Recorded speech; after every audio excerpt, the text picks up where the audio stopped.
ጉዟችንን የምንጀምረው ከኢትዮጵያ ልብ አዲስ አበባ ነው። ዓላማችን አንድ ነው። የፍቅርና የውበት የቅኔና የመቻቻል ማህተም የሆነችውን ውቧን ወሎን መቃኘት። አዲስ አበባን አቋርጠን በሰሜን ሸዋ አረንጓዴ ተራሮች እየተመሰጥ ወደ ሰሜን እናቀናለን። ደብረ ሲና ስንደርስ የግድ መኪናችንን ቆም ማድረግ ሳይጠበቅብን አልቀረም። እዚህ ጋር የደብረ ሲናን ዝነኛ ቆሎ ቆረጣጥመን በጭጋግ የተከበበውን አየር እየተነፈስ ቁልቁለቱን ስንወርድ የአየሩ ሁኔታ መቀየር ይጀምራል። አሁን ወደ ወሎ ደጆች እየቀረብን ነው። ወሎ ገና ስትገቡ በውበቷ ነው የምትቀበላችሁ። ዓይን የማይጠግበው አረንጓዴ ልብስ የለበሱ ተራሮች፣ እንደ ሰንሰለት የተያያዙ ሸለቆዎችና ጥርት ያለ አየር ይጠብቃችኋል።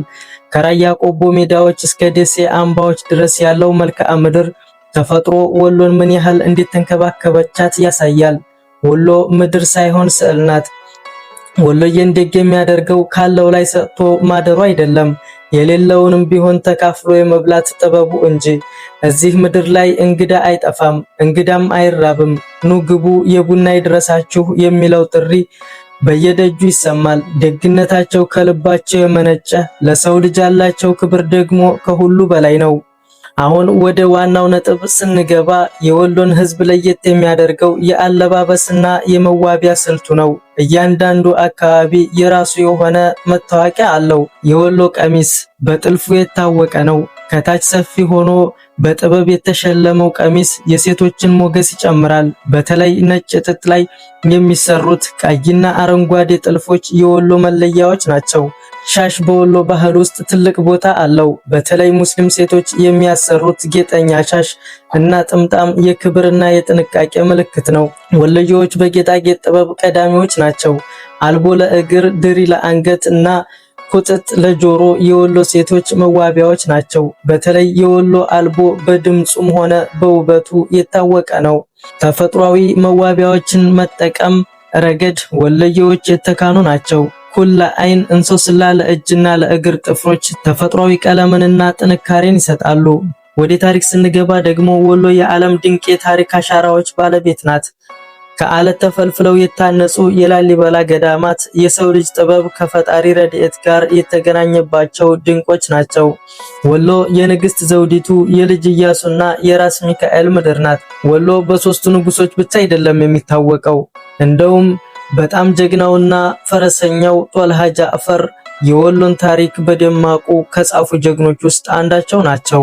ይሄ ምድር የፖለቲካ ማዕከል ብቻ ሳይሆን ኢትዮጵያዊነት በጽኑ መሰረት ላይ የቆመበት የታሪክ መጋዘን ነው ሲባል ግን ከድንጋዩና ከታሪኩ በላይ ሰው ይቀድማል። በወሎ ምድር መስጂድና ቤተክርስቲያን አጥር ተጋርተው ይቆማሉ። ሙአዚኑ ለአዛን ሲቆም ዲያቆኑ ደወል ይደውላል። ሁለቱም ግን በአንድ ላይ ለምድሪቱ ሰላም ይጸልያሉ። በረመዳን አብሮ መጾም፣ በትንሣኤ አብሮ መብላት በወሎ ዘንድ ባህል ሳይሆን ሕይወት ነው። የወሎ ሰው እንግዳ ተቀባይነቱ ልክ የለውም። የራስህን ስም አስረስቶ ወሎዬ አሰኝቶ የሚሸኝህ የፍቅር አገር ነው። የቃላት አጠቃቀሙስ ወሎ እና ቅኔ የማይነጣጠሉ ጥንዶች ናቸው። ከአምባሰል እስከ ትዝታ፣ ከባቲ እስከ አንቺ ሆዬ የኢትዮጵያ ሙዚቃ ቅኝቶች መሰረታቸው ይኸው ምድር ነው። የወሎ ሰው ሲናገር በወርቅ የተለበጠ ቃል ነው የሚወረውረው።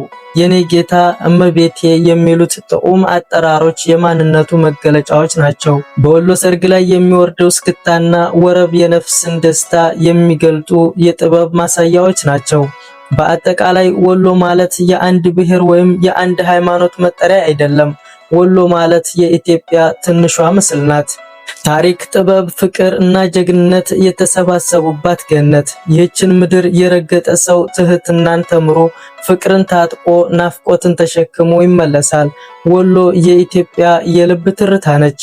ወሎን ስንጎበኝ አይናችን መጀመሪያ የሚያርፈው በተፈጥሯዊ ውበት ላይ ብቻ አይደለም፣ በሰዎቹ ፊት ላይ የሚያበራው ሰላምና ቅንነት ላይ እንጂ።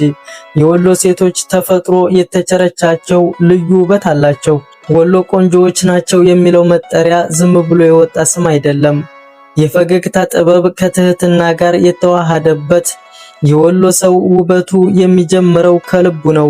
አለባበሳቸውስ ቢሆን የወሎ ባህላዊ ልብስ የጥበብ ቁንጮ ነው። በተለይ በወርቅና በሐር ክር የተጠለፈው የወሎ ቀሚስና ግርማ ሞገስ ያለው ከነቴ ነጭ ድር እጥፍ ተደርጎ በጥበብ ደምቆ ሲለበስ የወሎን ሴት እንደ ንግስት ያስመስላታል። ወንዶቹ ደግሞ በኩታቸውና በባህላዊ ሱሪያቸው ታጅበው እንዲሁም ሽርጣቸውን ገልደም አድርገው ሲታዩ የጀግንነትና የጨዋነት ተምሳሌት ናቸው። የወሎ ሴቶች መዋቢያዎች ደግሞ ጥንታዊና ተፈጥሯዊ ናቸው። የማራኪ ኩል አይናቸውን ይበልጥ አጉልቶ እንዲታይ ያደርገዋል። በባህላዊ መንገድ የሚዘጋጅ ድንቅ መዋቢያ ፀጉራቸውን ደግሞ ደሪና ጉንጉን በሚባሉ ድንቅ የሹርባ ስራዎች ሲያጌጡት የኢትዮጵያዊነትን ማንነት በኩራት ይናገራል። ወደ ወሎ ማዕድ ስንመጣ ደግሞ ሌላ ዓለም ውስጥ እንገባለን። ወሎ የጥጋብ ምድር ነው። እንግዳ ይበላ ይሆን ተብሎ አይጠየቅም፣ ምን ይቅረብለት ነው የሚባለው።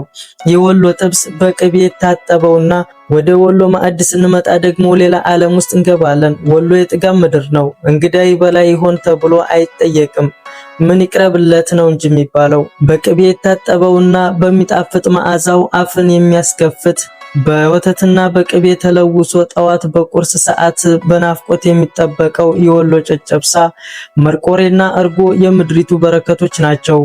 የወሎ ቡና ደግሞ ቡናው ብቻ ሳይሆን የአፈላሉ ስርዓት፣ የሲኒው ድርድር፣ የዕጣኑ መዓዛ እና አብሮነት የሚቀርበው ቆሎና ፈንዲሻ ለብቻው አንድ ትልቅ ማህበራዊ ድግስ ነው። በወሎ ማዕድ ላይ የሚቀርበው ምግብ ብቻ ሳይሆን ንግግሩም ይጣፍጣል። የወሎ ሰው ንግግሩ እንደ ማር ይለሰልሳል። እቴ፣ ጋሼ፣ የኔ ወርቅ፣ እነዚህ ቃላቶች በወሎ ቤቶች ውስጥ የሚፈሱ የፍቅር ጅረቶች ናቸው። በወሎ ማዕድ ዙሪያ ጠብ የለም፣ ክርክር የለም። ያለውን አካፍሎ መብላት፣ የጎደለውን ሞልቶ መመረቅ እንጂ።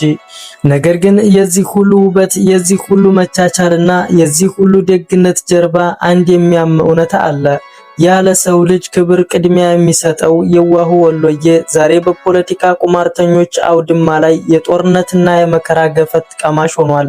የወሎ ሰማይ በጭስ ሲታፈን፣ ማሳው በደምና በባሩድ ሲረክስ ማየት ህሊናን ያደማል። ያ እንግዳ ተቀባይ ህዝብ ዛሬ እንግዳ ተቀባይ አጥቶ በገዛ አገሩ ስደተኛ ሲሆን፣ ያ በቅቤና በማር የሚታወቀው ማዕድ ዛሬ በአፈርና በለቅሶ ሲተካ ማየት የታሪክ ትልቅ ጠባሳ ነው።